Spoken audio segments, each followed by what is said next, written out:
Happy Wednesday, everybody. Good morning. Sports Guy Chris checking back in with you with a full bubble update as we are getting into the meat and potatoes of Conference Championship Week. So, conference tournaments are all up and going at this point in time. We've had a handful of bids awarded, some more were given out last night.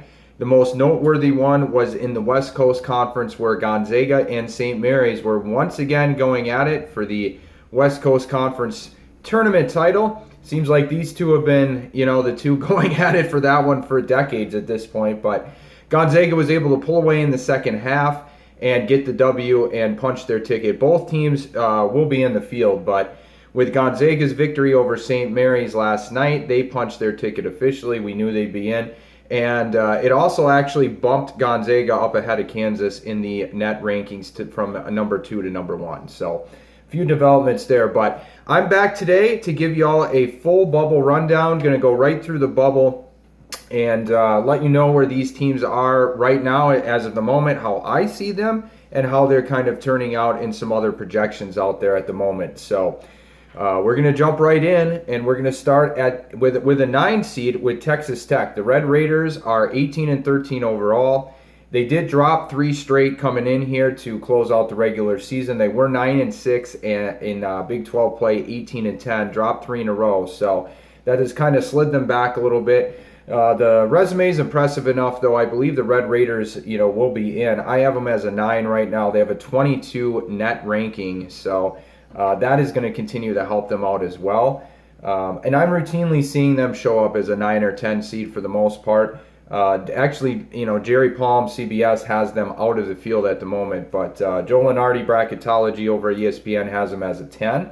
So keep an eye on the Red Raiders. They're one that's floating around, but I have them officially on the bubble, but they are my last 9 seed at the moment. So they're joined by fellow Big 12 team Oklahoma. The Sooners are in right now as a 10 seed. They are showing up in almost every projected field, out there as a number 9 or 10 seed. I believe that is how it's going to shake out for the Sooners.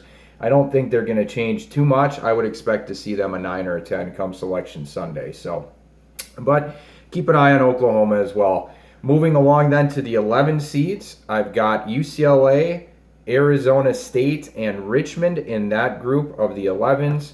UCLA finished second in the Pac-12. Arizona State with a, pretty solid resume, but they have a net of 52, and they have a couple of bad losses, big blowout losses from earlier in the year on the resume. So despite the 11-7 finish in Pac-12 play, 20-11 overall, the 52 net and a couple of those bad losses, they've got a 30-point and 40-point loss on their resume from earlier in the season, I think has them more around the 11 range. I've actually seen them as high as an 8. I don't think they're an 8 seed at the moment. I think they need to do some more work, to get up to an 8 or 9. Right now, I'm okay with having Arizona State as a 10 or 11, but I'd like to see the Sun Devils do a little something in the Pac-12 tournament just to strengthen their cause a little bit. Again, the net ranking being at 52, I don't see it, equivalent of an 8 seed at the moment. So I think Arizona State's more of a 10 or 11. Safely in the field at the moment, but keep an eye on them. They've got a little bit more work to do. So they are joined by Richmond. I'd have Richmond as the final 11 seed at the moment. The Spiders are another team who are right on the cut line. They are showing up first 4 out, last 4 in. Jerry Palm has them playing Wichita State in one of the 2 playing games, so he's got them in the last 4 in.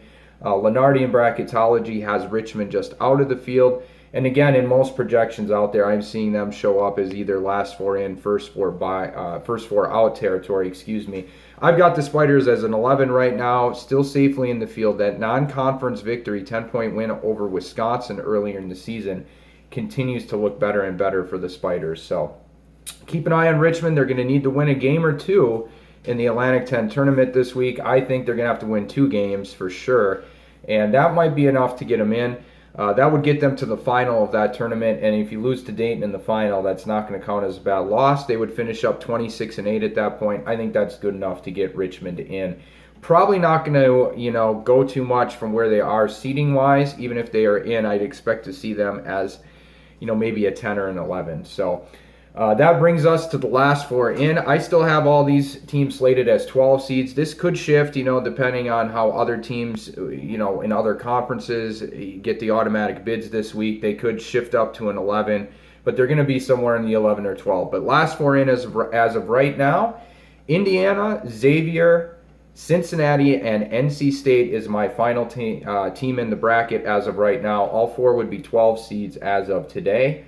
And you look at them, and I would say, Indiana, Xavier, and Cincinnati are the 3 out of that group that are a little bit safer. NC State, very, very precarious position. They are the last team in, and they're going to have to get a couple wins in the ACC tournament to stay in the projected field, in my opinion. So keep an eye on the Wolfpack. That leads us to the first 4 out, where I've got Mississippi State, Texas, Stanford, and Wichita State. Texas, Stanford, Wichita State are all showing up first 4 in, last 4 out in most of the projected fields out there. So bracketology, for instance, Joe Lenardi, he's got Texas and Stanford in the last 4 play-in games. And then you go over to Jerry Palm and CBS. He's got Wichita State going against Richmond in one of the last 4. So you look at these teams, and that is pretty much in line with the other projections out there. Last 4 in, first 4 out territory. So keep an eye on all of them. Again, Mississippi State would be the next team just out of the field as of right now. They've got some great opportunities in the SEC tournament to pick up some marquee wins, most likely going against Florida for their first game. So keep an eye on them. I think the Bulldogs can play themselves in. Texas, Stanford, Wichita State, these teams all very much alive.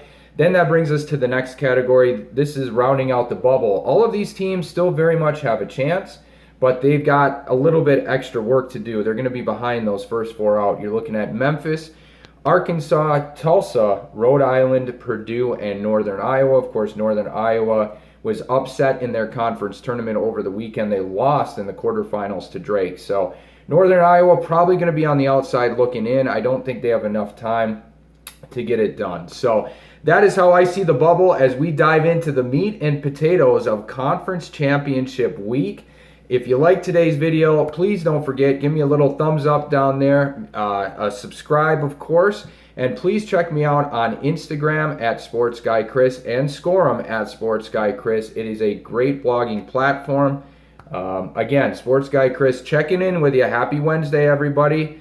I will be back tomorrow morning with another update, keeping you all updated with everything relevant, NCAA tournament, bubble watch, all of those great things as we get closer and closer to Selection Sunday. Happy Wednesday, everybody. Sports Guy Chris will be back at you tomorrow morning.